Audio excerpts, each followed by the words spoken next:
Chazak ou Baruch Rabotai, on est aujourd'hui le 20 dans le mois de Kislev et on est dans la paracha Vayeshev qui veut dire en hébreu, il était assis, Yaakov il a presque 100 ans, 98 ans et demi, et avec tout ce qu'il a passé, son frère qui voulait le tuer, son neveu, son beau-père qui l'a trahi pendant 20 ans, le viol la semaine dernière de sa fille Dina, et Bikesh Yaakov, Lishev Beshalva.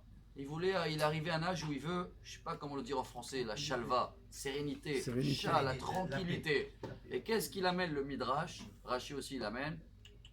Kadosh Baruch Hu, il dit quoi? Les tzaddik veulent avoir une sérénité dans ce monde-là, pas possible. Et il y a la vente de Yosef, et il va passer encore 22 ans sans savoir ce qui se passe avec son fils.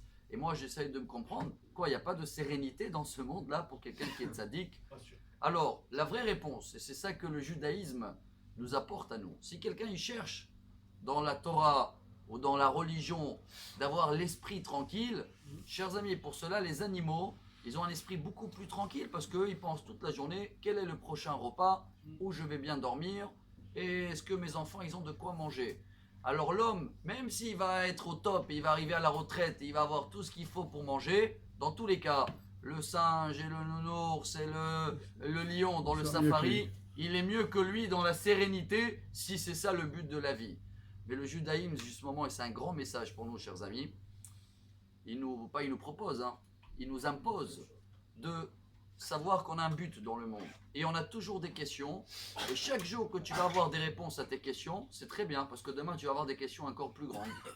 Mais si tu restes avec les petites questions, tu ne veux pas avancer. Elle dit la Gemara sur Yaakov, c'est Gemara Shabbat, page 89. Atidaya Yaakov, lired Mitzrayim beshel shelaot shel barzel.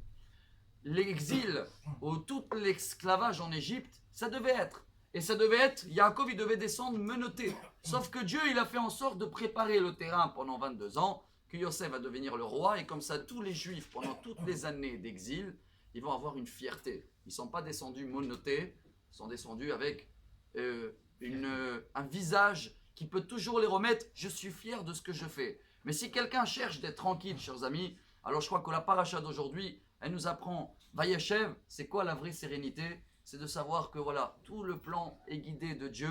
On fait partie d'un tapis qui a un dessin extraordinaire, mais quand tu le vois à l'envers, tu ne vois pas le dessin, tu vois juste des fils un peu partout.